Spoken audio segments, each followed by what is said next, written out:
Hello and welcome to another episode of the Bracken Outdoors podcast. So today we're into one of the longer episodes. Usually we get someone in and interview them, but today it is just going to be me, and we're going to talk a bit about evaluating tools and putting together risk assessments for tools, and a new structure that I've developed which helps guide you through the process of deciding how you're going to make the activities that you're doing safe for the children. So, as I said, this is a longer one, so it will be a little bit longer than the Wednesday shorts. I'm also recording this at home, and I've got, I'm in a downstairs room, got a little terrier currently snoozing in his bed, but he may well have a go at his squeaky ball, which will need to be confiscated. So apologies if you hear that. So let's just dive straight into it.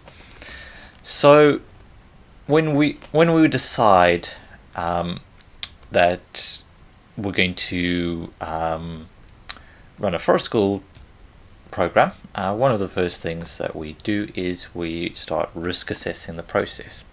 And we start deciding, okay, what is it we're going to put in place? Now, a lot of people will approach this from the wrong end of the spectrum. So the first thing that people think about whenever they think about something being dangerous, something like knives or axes or fire or whatever, is, okay, what can I make people wear that will keep them safe?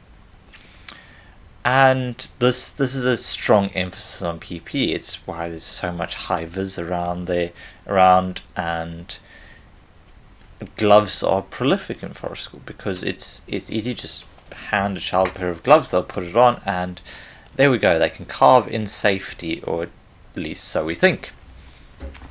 But this isn't always the case, and in just about every other industry, PPE is the last line of defense. That's what you give to your workers, employees, staff, whatever, when everything else is still too dangerous, and you just need something to keep the people safe so you can continue doing it. And this system is called the hierarchy of controls.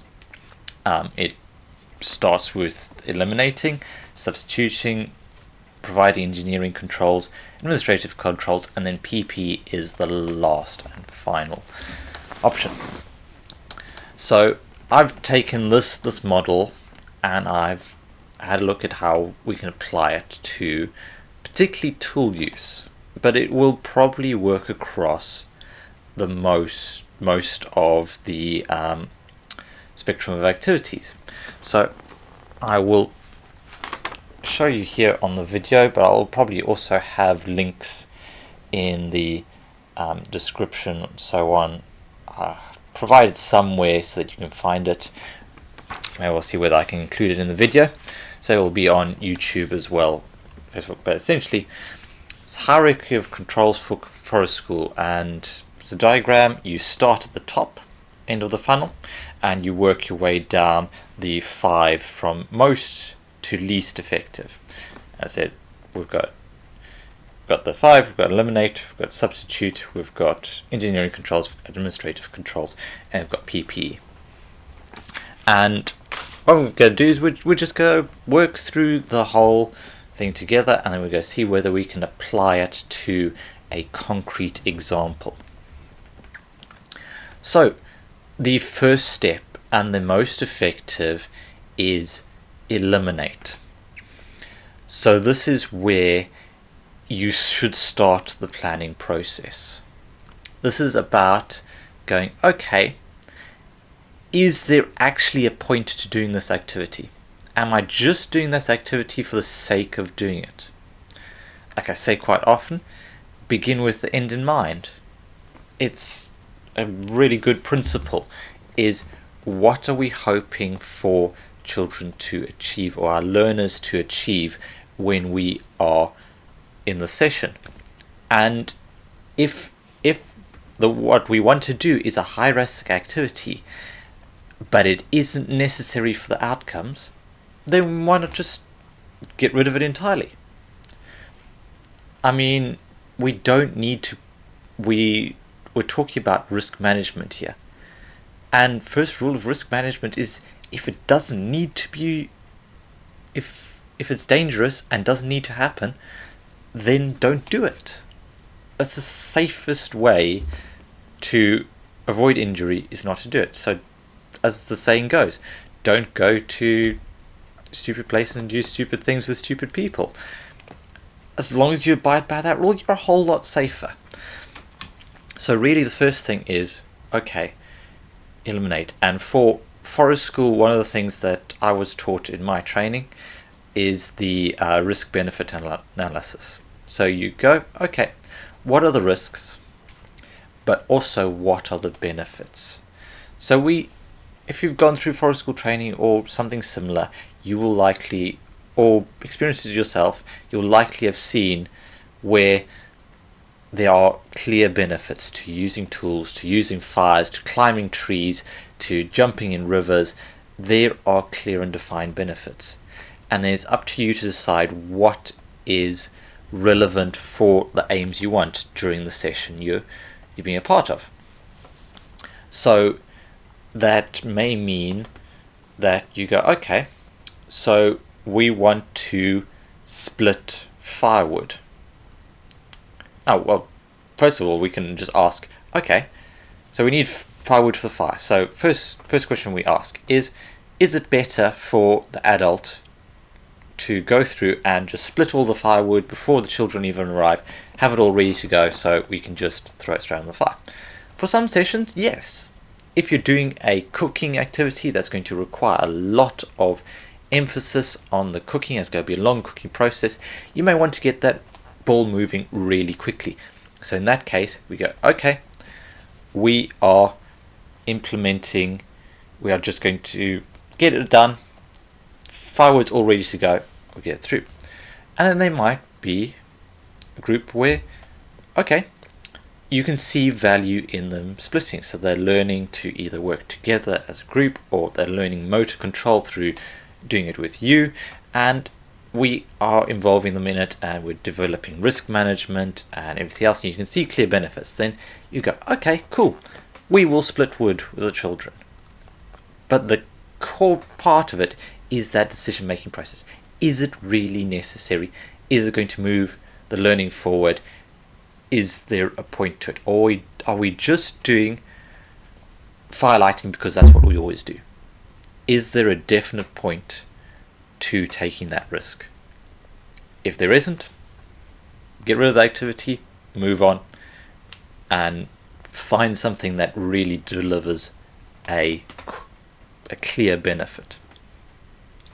So once we've decided that the activity is something we'll likely want to do and is beneficial, then we move on to step 2, which is substitute. And this is where my model, we ask, what is the right tool for the task? So we're starting to look at how things can be developed, whether is a knife that's the right tool for this job, is it an axe, is it a froe, is it an auger? Using the right tool for the right job is something that does minimize risk. For example, you wouldn't use a washing line string to hold up a child's swing. It's not designed for that purpose. It's not built to take on the rigors of that. It's not built to take the strain. It's just not the right material for the job. It's not the right piece of equipment. And we wouldn't think it was. But we would, at the same time, take a bill hook and go, oh, this slashing tool is going to be good for splitting. And it's quite clearly not the right tool. Now, that's where you start asking, okay, based on the age and going back to the first one, my outcomes, what are the things you are going to be doing, and what is the right tool for achieving those aims? If we use a concrete example, so say I'm going to be sawing through some hazel with the children. Now, depending on the age and ability of the group, I might make several different modifications. So if they're really young and they don't have a lot of motor control yet, I'm going to be using a bow saw with them. We'll get a sawhorse, bow saw, I hold one side, they hold the other, I do most of the work going through, and nice and easy we get through the wood. Slightly older child, someone who wants a bit more independence and really could do with it. They want to feel like they're in control of it, and they want to know that they have been given this responsibility and that they are actually being allowed to do something. But they're still, let's say they're still a little bit younger and they don't quite have that physical strength to use a full-size saw. You might just get a silky saw with really fine teeth. Those really fine teeth, or a hacksaw or something like that, doesn't require as much force to pull through the wood, so it'll be easier. And the less force they're applying, the less likely it is to slip in a big movement and result in cuts or damage or injuries. So, or we can go, okay, this child or adult learner is really competent. They know how to use a saw. They've got the muscle to use it properly. I'm just going to give them a folding saw. We're not going to use a sawhorse because I've seen them able to use a tree branch or a stump or whatever safely, and I'm just going to give them a regular saw. But it's in their process thinking, okay, what is the right tool for this job? If I'm splitting things, with me holding the tool and I'm working with one other child, I might well use an axe. If two children are working together, a froe might be a lot better. There's little nuances, and it's just making that right tool for job determination and substituting wherever you can. So once you've selected that you do actually have the right tool for the job, this is when you start talking about engineering controls. Now, I've already talked a bit about this in the form of a sawhorse. This is about changing the environment. So we want environment, in a lot of cases, will control behavior. So I've seen this quite slightly illustrated when I was working as part of a bicycle campaign, and we were talking about road design. Now, in a lot of countries in, say, the Netherlands and Europe, they will design streets for a set purpose, and the design of the streets will mirror their purpose. So they do have fast transport routes where they're going to have a volume of traffic traveling at high speeds. Those end up straight with wide lanes, really good visibility, and so people feel like they can drive safer and they can drive faster through there, and so the average speeds will be higher. But that's okay because the speed limits are for those zones. But then when you look at a residential zone, you clearly want those traffic speeds to be lower. So rather than just moving that same lane design, those big clear roads and straight pathways, we are going to make the roads narrow. We're going to make the lanes narrow. We might remove central markings. We might add in bushes and shrubs. We'll tighten up corners. So everything in that environment says you shouldn't be going fast, and it makes you feel uncomfortable to go fast because you can't see that far ahead. You're risking a head-on collision. Everything in that will say this is the behavior that we want. And so that environment is starting to dictate the behavior. If your residential street looks like a motorway, people will use it as a motorway. If there's a safer way to use something based on the environment, if it's on a sawhorse, chances are they'll use the sawhorse. They won't be moving it off to go and do something else. A sawhorse makes you think, okay, well, my hand's got to go over here to keep it stable. And that over here just happens to be the other side of the crossbars, which keep it safe. So modifying the environment, we could, if we were doing knife safety or doing a kind of whittling workshop, we might set the stumps really far apart. That way, as long as they're sitting down, there is no problem. Provided everyone is sitting down and in that circle, they are optimally spaced apart. So we won't have any injuries due to someone being too close, because we've set up that environment and we've set up children for success. Because as long as we have one rule, you should be sitting down, then it's pretty simple. You just go and sit on your designated stump. You're already spaced apart. We're taking one problem out of the equation. We're setting up the environment so that it works optimally. This could be other things like putting in barrier ropes so people can't wander into a certain area. It could be setting up the fire pit area so that it's very clear that where the surround is. And we're creating boundaries so that everything in that space tells the children how they need to behave. It might be some coloured string draped across some trees so that children know there's a certain area not to cross. It's setting up that environment so that everyone knows what the purpose is, where they need to be, and what they need to do. So we could have clamps for wood so that they can clamp wood that they're drilling. We could have stumps with pegs drilled into them that will hold wood still so we can saw it. It could be any number of things. We're looking at controlling the environment. So once we've got our environment set up, this is where we start bringing in rules. And these are called, in term of hierarchy of controls, is administrative controls. So this is where we say, okay, these are the rules for using a knife. First of all, don't cut towards anyone else. Second of all, don't cut in between your legs. Thirdly, don't cut towards yourself. 3 simple rules. But there's a reason why this comes so far down the list. Because we are fallible humans.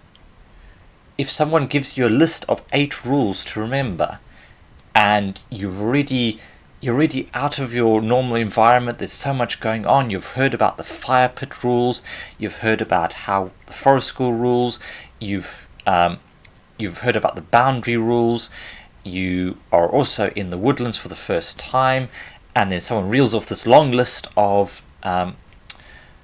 things that you need to know about using a knife, and then you have this knife in your hand and you're excited, you want to do the task and activity. You're not going to be running through those 8 rules in your head every time you make a movement, going, okay, am I holding the knife right? Am I moving the knife in the right direction? Am I doing this? You're just in the excitement. You just use it like you want to use it. And so what we're doing is we're setting them up for success by not requiring them to think that much about the rules and things. We could say you need to cross your hand over the top of your other one, your holding hand over the top of your sawing hand when you are sawing wood. Or we could give them a sawhorse. Which one is more likely to result in compliance and safe use? Well, it's the sawhorse, because it requires no extra effort on their part, because the environment is setting up, environment is dictating behavior. So that is better. And it's better to substitute the right tools. It's better to take the fallibility of humans out of the equation here and go, okay, let's go to rules as a next to last resort. So this is, like I say, sometimes this stands on its head. A lot of people want to start with PPE and rules, but you're working with, especially if you're working with difficult children, this is not the right place to start. You don't want to overwhelm them with rules. You don't want to basically set them up for failure before, if you can, modify the environment, substitute the right tools, and get things dialed in. So what instructions can you provide? Try and keep these as simple and as clear and short as possible. Try and reduce, if you can, reduce the number of rules, because we have a limited memory. I mean, I remember something in the history that we can only, I think it was when we were talking about learning languages, we can only remember and properly absorb 7 different pieces of linguistic information. And there's likely those kind of barriers in place, those kind of, they're not set in stone limits, but there is, as I say, for everyone, a point where you're just saturated. And that's where you want to try and limit the number of rules, make them as clear and as concise and as relevant to the children. So for some children, I'm going to talk about blood bubbles and triangles of death. With adults, I'm going to go, okay, you need to be aware of your femoral arteries, you need to be cutting in a way that doesn't cut towards vital points on your body, and you need to be aware of your own space and make sure you don't move through other people's. And so it's tailoring that instruction to the right people and making sure that they understand it and can take it in and have them repeat it back to you, and just try and get that set in stone as much as possible. And then we move on to our final list, final part of the list, the least effective method of safety control is protective equipment. Now, I personally am not a massive fan of wearing gloves for something like knife work, because I feel like it reduces the dexterity of the thing you're handling. Gloves often don't fit very well, and also it gives that false sense of security, because a standard pair of rigid gloves is not cut proof. A knife will go through that. It might not go through as easily, but chances are, if you think there's not going to be a problem, if you're carving, you're like, my hand is protected, I don't need to worry about where the knife goes, and you go really hard towards your hand, it will cut through. It will damage. There will be an injury. So PPE creates that false sense of security. It's like, if I'm wearing the magic gloves, I can't get hurt, and leads to riskier behavior, which is why it's the last in the list, because it's not infallible. But PPE does have a very clear place.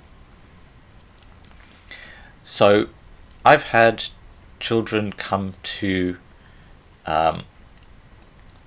activities that I've run out in the wider world where it's just been, this is the first time I've met them. I've been doing knife safety or whittling for workshop at an event or whatever. This is the first time I'm meeting this group of children. Maybe a school group is coming for a school trip. First time I'm meeting the children, and first of all, I'm going to try and pick an appropriate activity. I want them to be able to use tools, and decided that tools would be something that would really engage them. It's a benefit. So the next thing I'm going to look at is, okay, what tools am I going to provide? Well, okay, if they're really young children, maybe I'll only give them knives that don't have a point. So blunt tip knives, that safety knives, that means that I've got one less risk in the equation. For the carving task that I'm setting them, there will be no need for fine tip knife work. So therefore, if I give them blunt tip knives, I'm taking one thing out of the equation. Okay, I'm going to have stumps spread out a good distance apart, and I'm going to set it up so there's only a couple of children carving at a certain time. So that means I can keep an eye on them. And then I'm also going to give them the 3 rules and the one thing to watch out for, and that's obviously the don't cut towards other people, don't cut it between your legs, and don't cut towards yourself, and watch out for your fingers creeping onto the blade. So give them all of that. What I tend to do with most groups is that I don't know is I'll start with one child, I'll hand them the knife after I've made sure that they've got all the safety information, and I'm just going to watch them. I'm just going to watch them for a minute or so and see how they're interacting with that. Are they wild and abstract all over the place, or are they careful, controlled, and clearly thinking about that process? And so that's what I'm going to do, is just think about, okay, and then if I see, and then I can move on to the next child after that. So if that child is careful, controlled, measured, I'm like, okay, good. If there's another adult, I'll go, okay, can you keep an eye on so for a little bit longer, and then I'll move along to the next one. I'm still keeping half an eye on them there, but I'm moving on to the next person, giving them a knife, seeing how they react. And every now and again there will be a child that just doesn't have that focus, that ability to use careful, controlled movements. So there's going to be children where, for whatever reason, they just don't have that focus. They might have more of those kind of ADHD symptoms where their attention wanders. They might be 1 minute they're carving quite neatly, and the next they're watching the butterfly over there while the knife wanders all over the place. Or they might just be haphazard. They might not have that motor control. Now the determination I make then is this worthwhile activity to keep going? Is it just better if I might just switch out their knife again for a blunt tip knife? I might have them work around a tree or something so they have a physical barrier between them. But at the end of the day, if I've made all the modifications I have and I still don't feel that child is being safe, but I still think it would be worthwhile for them to continue with the activity, then I give them a cut-proof glove. And it's like, okay, there we go. An extra layer, because I know that you are more of a risk to yourself and others than the majority, so I'm going to give you something that will help you forward. Now, obviously there's also going to be children that will gain a whole lot of confidence from using that and wouldn't use a knife without it. But I think it's better to just start looking at, okay, how can we make this child feel safe and have trust in us and our teaching, and work back from there, because maybe it's not the right time for them. If they're still that scared of a knife, they won't touch it without a glove. I think some trust needs to be built up first, and this may not be the right opportunity for them. So that's how we start thinking about, okay, going through the process, how can we eliminate? Does this have a purpose and a benefit? Can we substitute? Is this the right tool for the task? Am I making the right decisions here? Engineering controls. Can I set up the environment for success? Administrative controls. What instructions can I give children to increase their chance of success?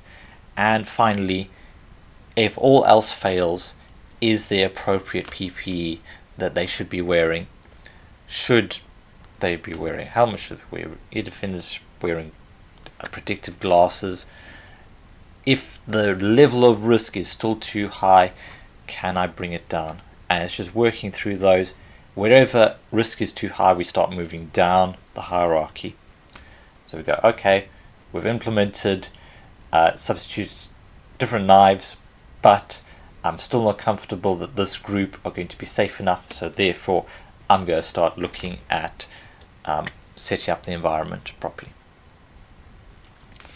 There we go. I hope that has helped, and I hope that's been of interest to you, and I hope it's kind of informed the risk, kind of your risk assessment process. And if you'd like to hear more about risk assessment and so on, I'm quite happy to talk more about it. Just let me know if there's any topics similar that you'd like me to discuss or look at. I've hopefully got some interviews lined up in the near future, but if you would like to be on the podcast or think you have something valuable, do get in touch. My email, as always, is info@brackenoutdoors.com. I'm always keen to meet you and talk a bit more about forest school and so on. So if you'd like to have a conversation, get in touch. Otherwise, thank you so much for watching and listening, and remember to make the most of every day.